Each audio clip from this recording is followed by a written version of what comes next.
Hello, happy Wednesday. We made it to the middle of the week, and that is the only positive thing I can think of right now. So today I'm going to be giving some book recommendations by a school psychologist. Who is the school psychologist in question, you may ask? You're looking at her. Yes, I'm a school psychologist. I've been working as one since the 2019-20 school year, which you may recognize as the year COVID hit us, and it was a pretty awful train wreck of a time. So things are back to normal in terms of having students be physically at schools, but by far the current academic year has been the most challenging I've ever worked in terms of student well-being, staff well-being, parents, private schools, you name it. Before we get started, I do want to clear up some misconceptions, so to speak, about my job. I think that there's a lot of people who think that I'm a school therapist. I'm not a school therapist. I'm not a school counselor. I don't diagnose students with anything. I don't prescribe anything for them. I deal a lot with students in the special education population, but I also do help general education students. More than just testing students to see if they are found eligible for special education support, I also support students through counseling, whether that's special education students or students in the general education population. I consult with a lot of the staff on campus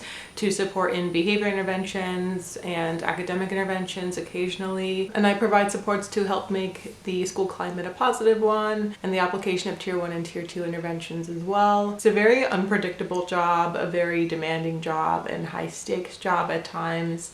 But I wouldn't rather be doing, but there's nothing else that I would rather be doing with my degree in psychology. I went to undergrad at UCLA. I earned my degree in psychology with a minor in English, and then I went to grad school at Loyola Marymount University, where I got my education specialist degree as well as my Master of Arts in Educational Psychology and a Pupil Personnel Services credential. So that's a mouthful, but basically I'm here to talk about book recommendations for other school psychologists, for people who majored in psychology in undergrad or graduate school, or people who are just interested in psychology in general. I think that these books, they either touch on psychological topics or mental health, or I think, they're just interesting books to read if you are in this profession or interested in the profession or anything like that.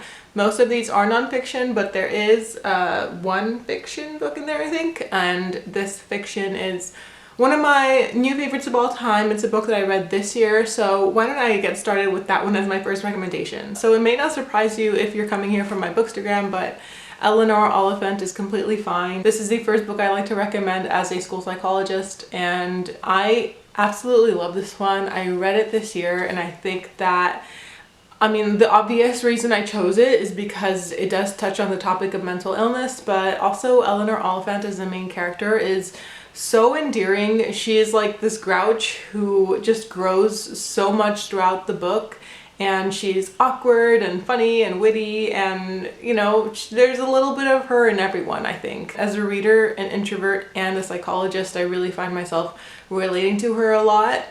This book is just very touching and bright while being really dark at times, and it just has that excellent British humor that I also appreciate. So overall, this book is absolutely one of my new favorites, and I could not recommend it enough, but especially as a psychologist, this was a really interesting book to read. The next book I want to recommend is Maybe You Should Talk to Someone. This is a book that I talked about in my nonfiction book recommendations video, and this is probably a more obvious one to recommend as a school psych. It is a nonfiction, and it's about this woman who works as a therapist and talks about, the clients and their experiences that she had and the different ways that she providing services for them and their progress as well.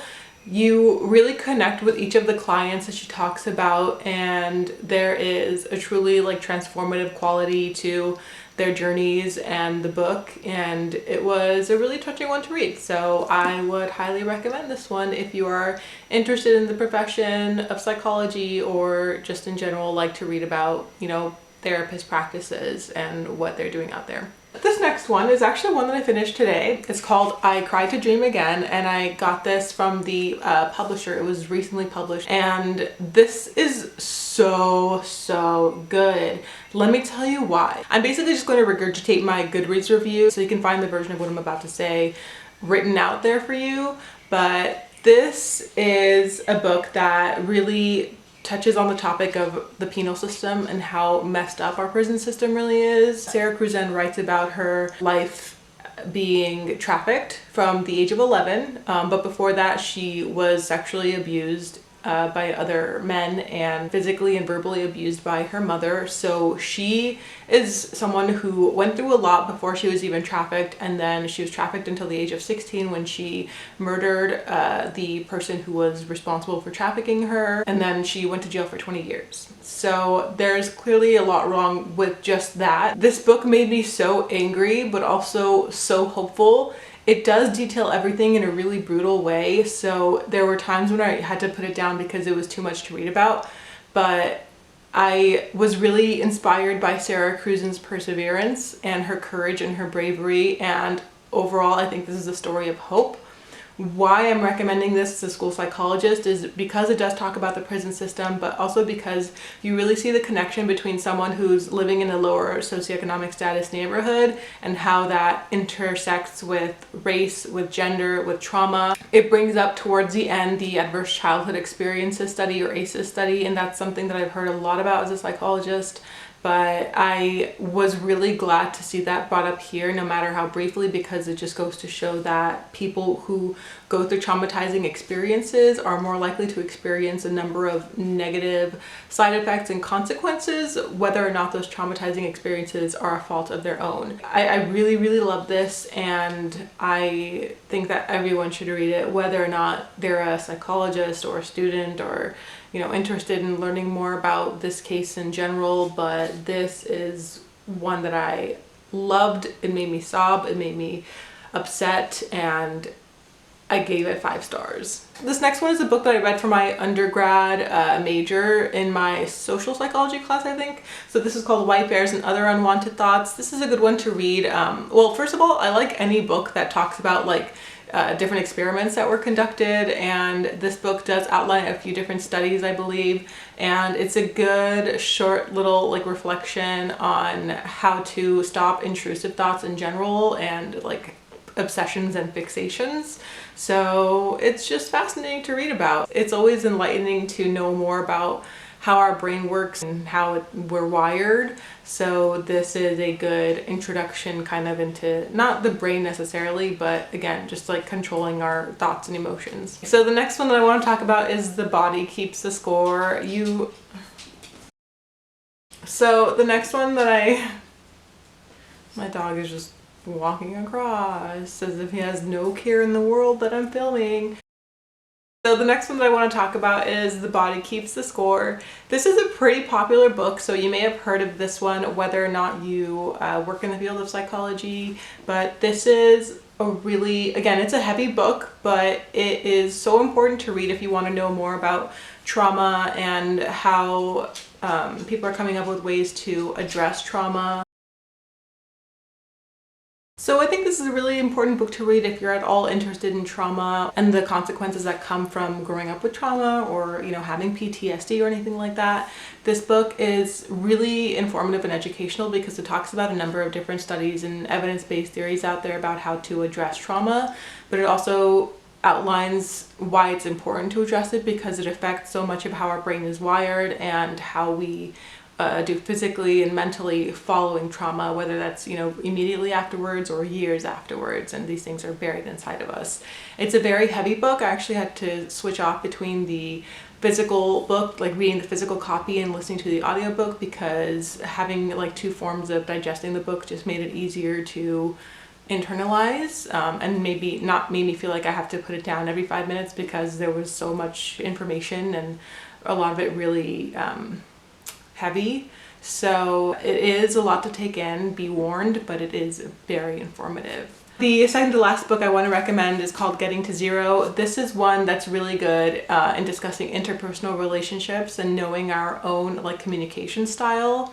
and how we resolve conflicts with others. This is really important because I think that the more we know about ourselves and the people around us, the more we're able to address the needs of others. Obviously that's important in the line of work for a school psychologist, but I think that this is just important in general. Like, the more self-aware you are as an individual, the better you can be in a relationship with someone else, whether that's a friendship or a romantic relationship. And this one really will help you become more in tune with how you express your needs and wants in a dynamic with someone else and how that affects that dynamic. The last book that I want to talk about is Uncomfortable Conversations with a Black Man. This one is really important if you want to continue to be like racially informed and know how to speak with students and address the needs of students who come from the Black population. As a school psychologist, you know, we've taken a few classes on how to be an ally to others and how to be sensitive to the prejudices that are out there in terms of different races. And this book was a really easy one to read. Not that it's not like invigorating or, you know, keeps you interested, but it's enthralling because it is outlined so well. I really love the way that this book is structured. It's easy to remember the things that he talks about in this book and internalize it and apply it to our own practice and our own daily lives. So that's why I love this one. That's why I'm recommending it. And that finishes up the video. I hope there's some good takeaways in here and that you listen to my description of some of these books and think of these as books that you'd want to read for yourself, whether or not you work in this profession or not. But being a school psychologist, these are books that have really resonated with me over the last year or so, and I find myself always having like good thoughts about these books and recommending these to other people. So I figured I would include this in a video for everyone. So I'll probably think of more, you know, as time goes on. I'm sure I missed a bunch that I could have talked about here, but I will maybe make a part 2 to this video if I have enough books to talk about, and I'm sure that won't be a problem. So basically there probably will be a part 2 to this video, and I hope y'all stick around for that. And that's about it. So I'm not going to keep you here much longer. Thanks for watching, and I will see you next week. Bye.